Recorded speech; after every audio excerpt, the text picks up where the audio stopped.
It is visible. Yes, it is Great. visible. Okay. Fine.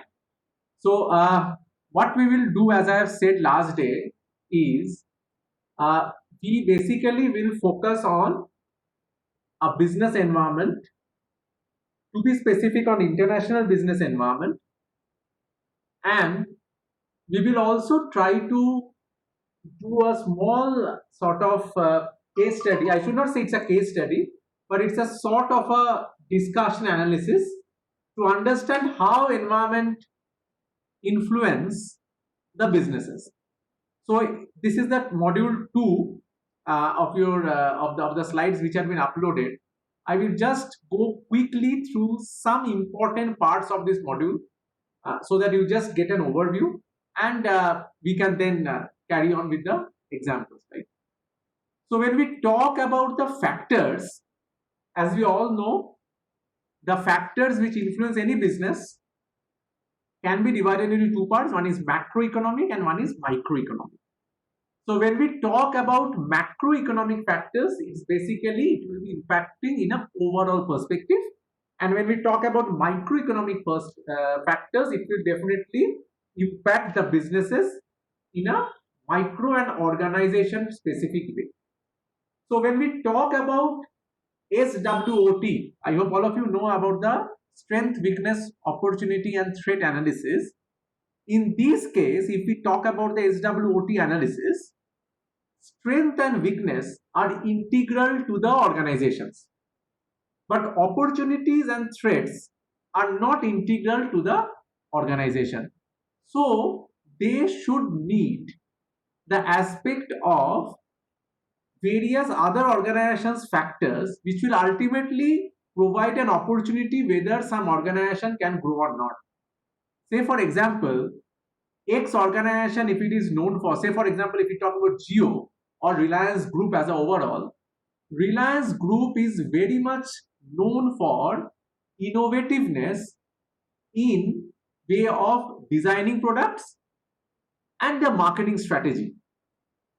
So if we think that a Reliance Group, or to be specific Jio, if we decide on, if we discuss on, that their innovation about the product and their marketing strategy are their strengths, then any market which will have an opportunity to utilize those strengths, there Jio can utilize their strengths and grow. If the market does not allow that strength to be displayed upon, then definitely the organization cannot grow. So just going a bit back, about in 2016 when Jio was launched, pre-Jio phase, pre-Reliance Jio launch phase, there were so many operators in the market. And as we all know, that Jio Hangama have totally killed the market, and now we went for a market which is more concentrated. We are not having multiple options. I will not say it's a monopoly market, but it's a sort of a oligopoly market where you have selected specific organizations distributing specific products. If Indian government have not allowed the launch of 4G in 2016 or voice over LTE technology in 2016, then I hope all of you will agree with me that Jio couldn't have launched their services. I hope all of you remember that when Jio was have launched and they have started giving free services as a strategy, there was a lot of pressure from various other organizations starting from Airtel and Vodafone to the government that there is a regulation by which you cannot give the services free. The government reacted, and after cases and all those stuff, government came with some proposal, no, you cannot go for free. But in between, if you remember, from September to March, if I am not wrong, those 6 months, Jio had given free, and they have made people habitual to their services, and that was their objective. कि अगर हम लोग कोई product के लिए we get habituated, then definitely we will not think twice before paying. After that also, if you see when Jio launched the pricing of the products in Indian market, It was a totally different policy. Before than that, it was a monthly plan which we were all habituated with. 1 GB, 299 or something, Airtel was giving, Vodafone was giving, and others were giving. They came with some innovative policy of 84 days, 87 days, 90 some days, and something, and the price is somewhat equal to 1 month. Why am I mentioning all these things is that if government wouldn't have allowed all these things to get implemented, maybe you couldn't have done those in spite of having the strengths. So strength is a microeconomic factor, but opportunities are macroeconomic factors. Likewise, on a negative sense, weaknesses are microeconomic factors and threats are macroeconomic factors. You are very poor in maths, and luckily in a semester you are studying, you are having all the theoretical and conceptual papers. You don't have mathematical papers. So you are lucky enough. But if you are poor in maths and you had out of say 6 papers, you are having 3 numerical papers, which you are afraid of. But how many papers will be there as a conceptual paper or as a numerical paper? It is not in your hand. It is being decided by someone else. So that is a threat, which is a macroeconomic and external factor, which actually relate to your internal factors, but the opportunity threat will be decided by the market itself. So if you see these 4 factors, whatever is being mentioned over here, geographic, social cultural, political legal, and economic factors. So in short, we call it as PEST analysis. PEST for political, E for economic, S for social, T for technical, and sometimes we also call it as PESTEL, PESTEL, L for legal, E for environmental. All these factors, if you understand, these all factors are macroeconomic factors. Whether we talk about these factors with respect to a organization or an industry or a local market or a global market, definitely the factors role will be same. Only the influential nature will change. How come? Say for example, you are talking about, say, the economy of the market suddenly have crashed, which we all know due to COVID. Since the economy of the market have crashed, people definitely will be giving more focus to the basic activities, forgetting about somewhat about the desired products. So the organizations which are selling and which are distributing desired products, for them they do not have any fault. But due to market condition, due to this pandemic, due to this economic lagging behind of the market, these organizations will be suffering. So that is the aspect of a environmental factor. So this factor can be related to as a in the best as economic factor. Now when you talk about suddenly, say, we should pray it should not happen, but say a war started and India was fighting. So when a war started, definitely the overall economy of the country will be totally stagnant and there will be no growth. A lot of inflation will be there and all those negative factors.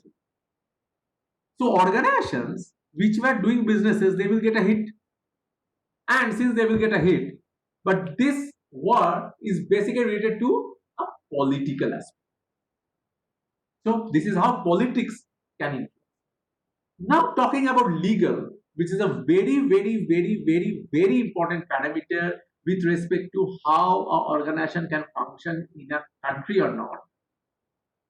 A very important factor when we talk about legal, please understand and remember that it's not about law only, it's about norms also. It's about rules, regulations which needs to be followed by the aspect of the organizations while working in that specific market, right? So when we talk about this aspect of legal, a very good example will be China. And as Kunal was mentioning before we started the class, that it will help our Indian economy to grow because US and other countries have said that they will be shifting the base of manufacturing and so many other organizations from China to India. Now, since they will be shifting and there will be a legal aspect associated, so this will help us. A more better example is, I hope all of you have listened to this story or what to say, situation in newspapers, that using video conferencing softwares. And for our university also, we had started with Zoom because Zoom is very easy. Zoom consumes less data. Zoom is pretty easy to use for the user as well as the person who is a facilitator like us. We are taking classes and all these things. And then suddenly there came a lot of regulations, a lot of rules, a lot of this and that, and all these aspects that no, data will be insecure in Zoom. And there are so many video conferencing softwares which got a positive hit due to COVID post March 24th, that is the lockdown period. And you talk about Google Meet, you talk about Cisco WebEx, you talk about, for example, of Zoom, you talk about Namaste, which had been launched by Indian government. It is in beta testing version. There are so many others. GoToMeeting, right? All these are technically same type of technology all these softwares are using. And for your just simple knowledge or something, I just want to mention that the owner of Zoom, when before starting Zoom in 2004 or 5, if I'm not wrong, or 11 something, sorry, not 4, 5, 11, he was working in Cisco WebEx. And he was basically the vice president and the head of the project which started the aspect of Cisco WebEx. I forgot his name, some Mr. Yuan or something. And whatever WebEx which we are using, which is now Cisco is the number one company in hardware and networking all across the globe. It is basically that project was being headed by the same person, Mr. Yuan, Zoom, Eric Yuan or something like that. Now, when he, after that something happened or not, and he left the Cisco and he has started his own organization and started Zoom in 2011 or 12, something like that. And then he started it very unorganized, in an unorganized way. And when he has started it in an unorganized way, in the recent past, post-COVID, definitely any video conference, like any video conferencing software, Zoom had got a huge boost. But also pre-COVID, Zoom was number one in the video conferencing aspect. Since Zoom was number one in the video conferencing aspect, definitely there wouldn't have been any issues in the Zoom security perspective. Now, when we talk about the security perspective of any video conferencing software, there are various layers by which the data should move. Say Zoom have 5 layers of security. Say WebEx have 8 layers of security. But all these security aspects are not related to the technical aspect, are not impacting the Zoom's aspect, because this is a very important example of political, legal factors of influence of business. What happened is that, and I hope all of you know that Zoom is not a Chinese organization. It had been started by a Chinese, but it is headquartered in US. There is no concept. But the main server of Zoom is not in US. It is in, and the data regulation and legal rule of US is one of the most stringent. Yes, sir. I didn't got it. Hello? Yeah. The main server is where? The main server of Zoom is in China. So the data privacy rule of US is one of the most stringent all across the globe. And we all have know about the story of Google and Facebook, which both Sundar Pichai and Zuckerberg had to face a lot of conflicting questions in the US Senate. And there was that video was there because data privacy and all these things. So what happened is that there is a issue in the Zoom data privacy. Why? Because if Chinese government wants to take a data from the Zoom server, they can take it. But US does not allow. So it is nothing to do with the organization, it is everything to do with the legal aspect, the positioning of the server. So I'm not saying that the owner and the whatever head of Zoom is not smart. He's smart definitely, and he will definitely do something for his own country.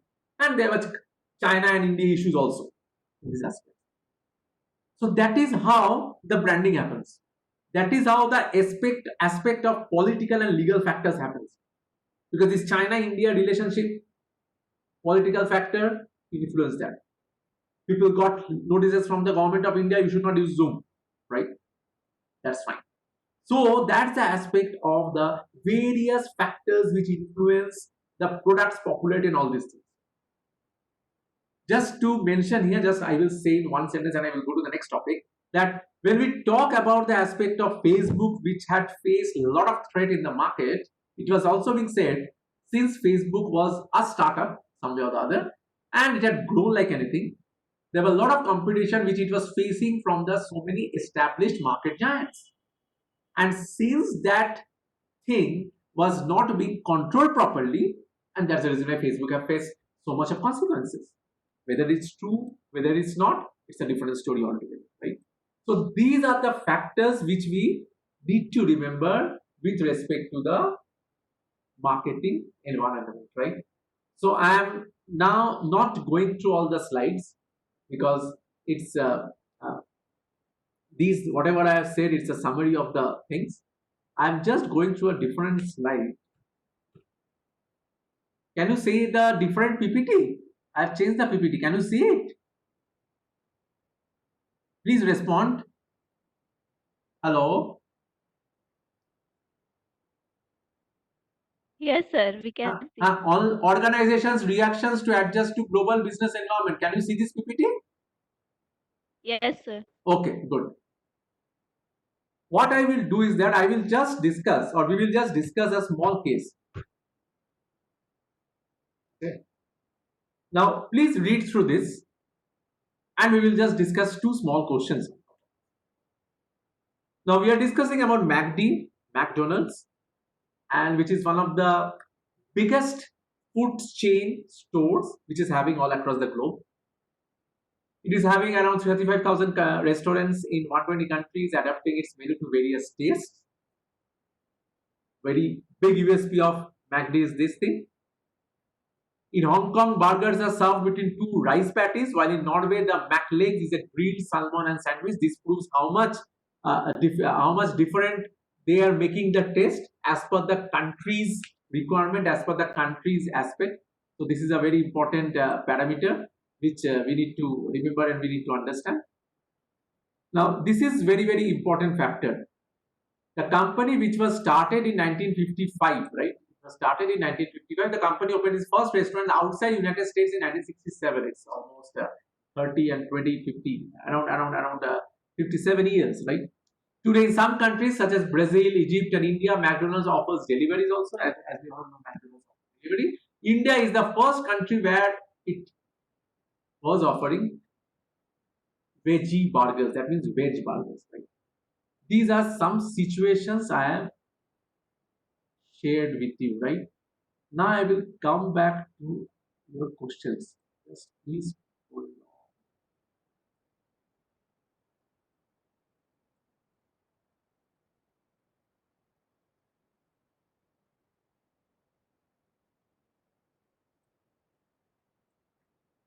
I hope now you can see my screen, I guess, right?